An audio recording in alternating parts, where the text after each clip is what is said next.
अग्नी होते, सकाळी अग्नीची पूजा करतात आणि सायंकाळी अग्नीची पूजा करतात. असं एक अग्निहोत्रांचं पूर्ण गाव होतं. एका वयस्कर अग्निहोत्राला एक दिवस अग्नीला अर्घ्य देताना संडास आली आणि ती अग्निकुंडात पडली. एवढं पावित्र्य जबरदस्त की त्या निष्ठेचा सोन्याचा गोळा होऊन बाहेर आला. त्या घरात ते लक्षात आलं की असं केलं की असं होतंय. तो कार्यक्रम सुरू राहिला, त्या घरात सोन्याचे गोळे यायला लागले, ते घर श्रीमंत झाले. दुसऱ्या घरात ही बातमी गेली की असं केलं तर असं होतंय. पु ल देशपांडे फार छान म्हणायची. बातमी कशी कळली ते म्हणायचे की एखादं कसं कळलं बातमी आम्हाला आमच्या मंगळसूत्राकडनं कळली. कोणाकडनं? या घरातून त्या घरात ती बातमी गेली. प्रत्येक घरात हा कार्यक्रम सुरू झाला. श्रीमंत व्हायला लागले प्रत्येक.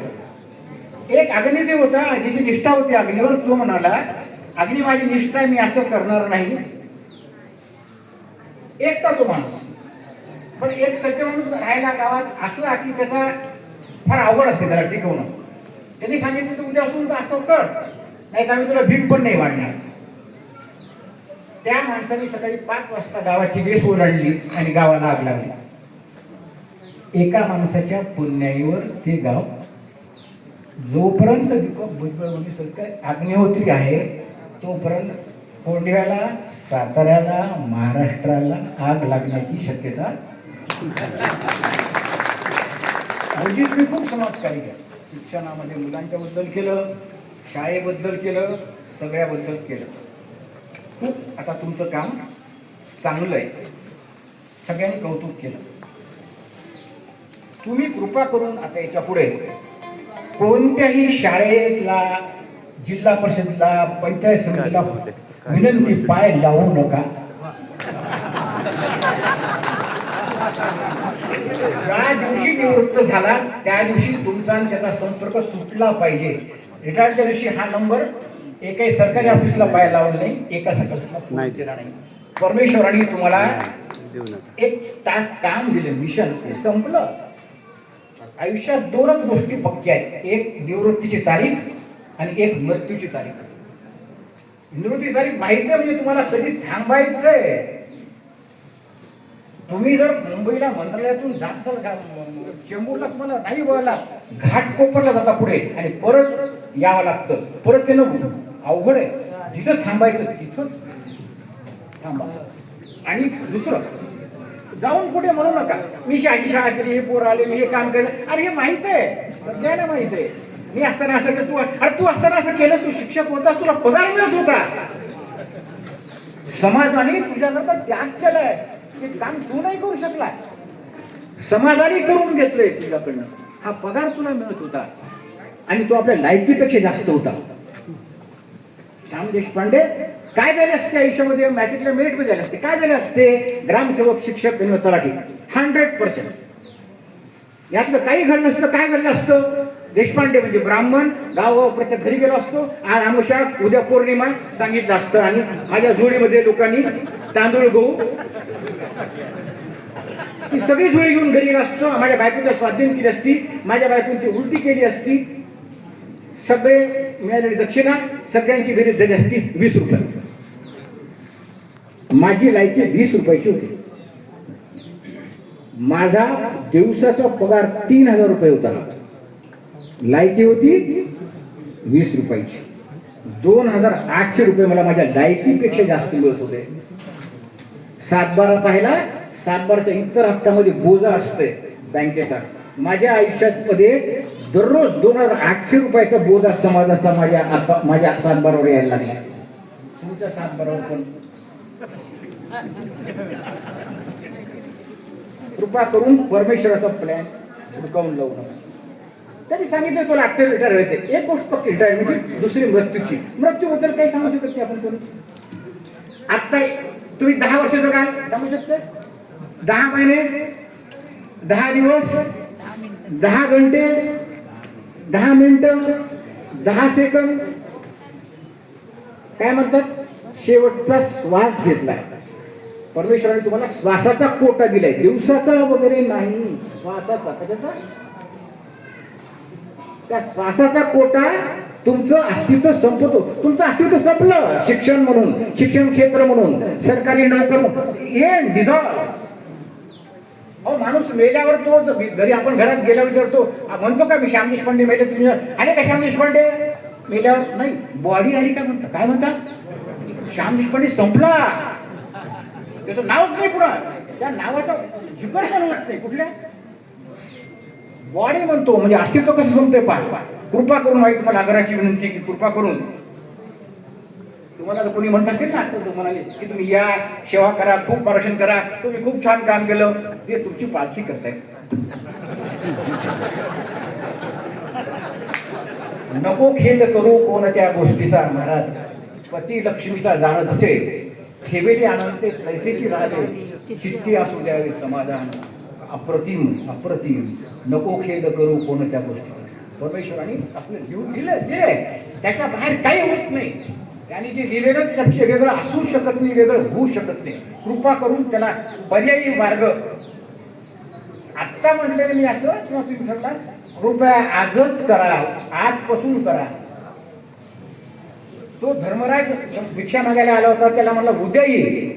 यक्ष प्रश्न म्हणून फार छान आपल्याकडे. तो यक्ष म्हणाला धर्मराजा, तू ज्या जगातला सगळ्यात मोठा माणूस आहेस म्हणाला धर्मराजाला, तू त्याला उद्या ये म्हणून सांगतोयस. उद्या तुला जिवंत राहण्याची तुला गॅरंटी आहे, जी मला पण नाही. उद्या उद्या ये नाही, आत्ता आत्ता आत्ता. सावित्रीबाई फुलेचं तुम्ही ते छान करताय, मला खूप खूप मस्त वाटलं, खूप समाधान, अप्रतिम. शिक्षण, मास्तर, पोरं, झेडपी, पंचायत समिती सोडून काही पण करा, काही पण करा.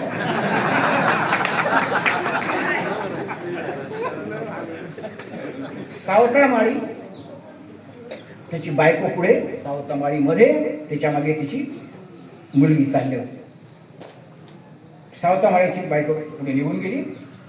सावतामाळ्याला पाहिलं खाली तर साली त्याला एक सोन्याची अंगठी दिसली. त्याला वाटलं आपली मुलगी मागे आहे, त्यांनी त्या पायाने त्या अंगठीवर माती टाकली. आपली मुलगी पाय उचलायची म्हणून तिच्या मागे तिची मुलगी होती. ती मुलगी बाबा मातीवर माती काढत. म्हणजे बाप कोणाची बाप? सावतामाळ्यांची बाप. सावतामाळ्याला माती आणि सोन्यातला फरक तरी दिसला. ही म्हणते बाबा मातीवर माती काढा. हे करता येईल. फार कर्माचा सिद्धांत पुस्तक तुम्हाला 10,000 पुस्तक मी वाटली, तुम्ही वाचताय, अप्रतिम. मला आग्रह घेऊन हे पुस्तक वाचाच. अप्रतिम पुस्तक. तुम्ही कशा करता आला, तुमचं काय तिथपर्यंत रोल आहे, इतकंच आहे तुम्हाला, याच्या पुढे नाहीये. ओढू नका प्लीज.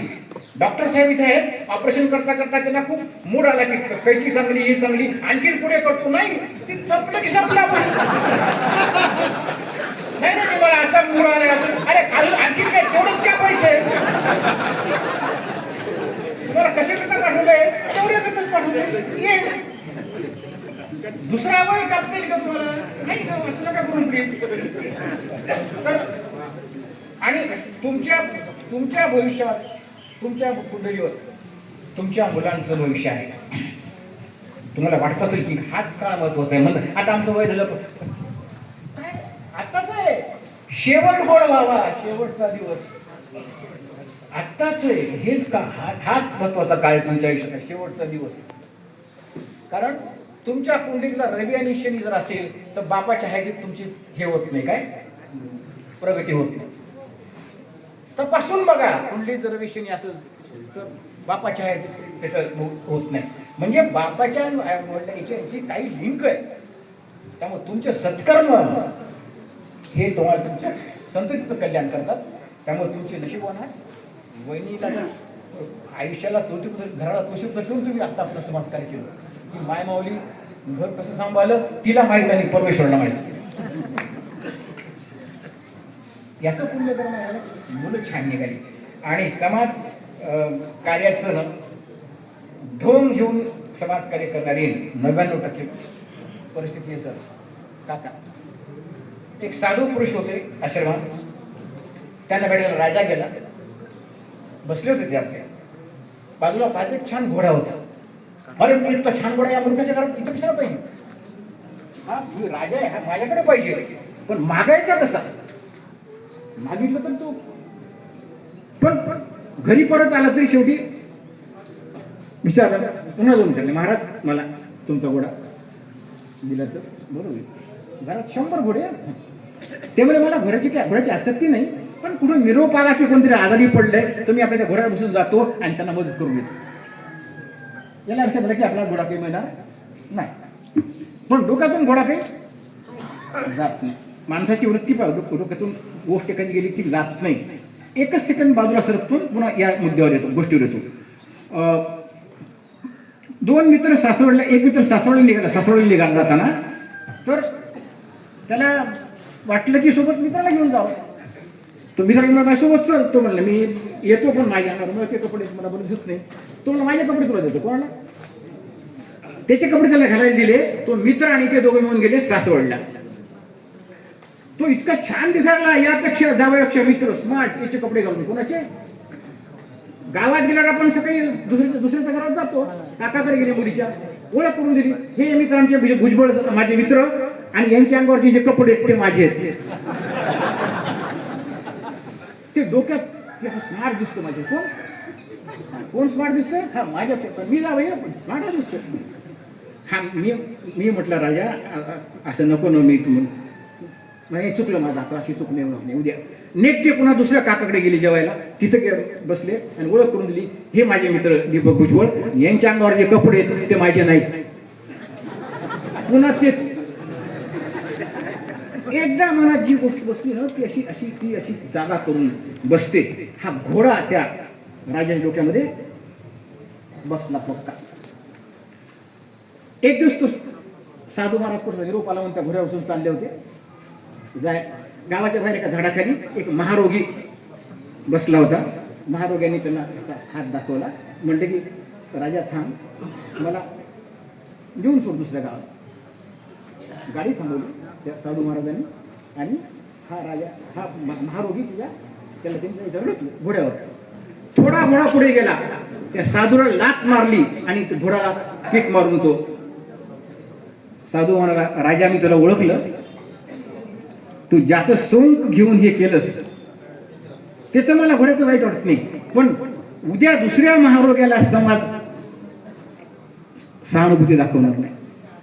समाजकार्य करण्यामध्ये कृपा करून नाही मदत, पण समाज उद्या ते समाजकार्य करण्याची संख्या प्रचंड. सगळ्यात शेवटी भुजबळ गुरुजी पुन्हा तेच, कृपा करून रविशंकर आपण संवाद, परमेश्वराशी संवाद, त्याच्याकडे जायचंय. परतीचा प्रवास आहे. परतीचा प्रवास खूप म्हणजे, आणि तुम्हाला ट्रेन थांबायची पुण्याला तर ब्रेक दाबावते दौंडला, तेव्हा ती ट्रेन पुण्याला थांबते. परतीचा प्रवास शेवटचा दिवस आता सुरू करा आणि कुटुंबाकरता करा, मुलाबाळाकरता करा. त्यांचं भविष्य, त्यांचं चांगलपणा तुमच्यावर अवलंबून आहे आणि एवढी पुण्य तुमच्या पाठीशी आहे. वहिनी एवढी मोठी पुण्याई, नशिबाचा भाग आहे हा.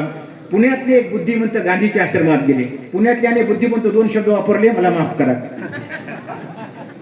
पुण्यातले बुद्धिमंत गांधीच्या आश्रमात गेले. एक सहदग्रस्त आश्रम झाडत होते. त्यांना विचारलं यांनी की अहो काय करताय? त्यांनी पाहिलं आपण झाडतो याला दिसते तरी विचारतो आपण काय करताय. त्यांनी त्याला पुन्हा विचारलं, अहो मिस्टर काय करताय? त्यांनी काही उत्तर दिले नाही. त्यांनी पुन्हा विचारलं, अहो मिस्टर आपण काय करताय? त्यांनी काही उत्तर दिले नाही. शेवटी हे बुद्धिमंत असल्यामुळे चिडले आणि म्हणाले, असं झाडल्यामुळं स्वातंत्र्याचं स्वराज्य होणार आहे का? त्या माणसाने मान वाकडी केली, सांगितलं स्वातंत्र्याचं स्वराज्य होतं की मला माहित नाही, एवढी जागा स्वच्छ होते. धन्यवाद.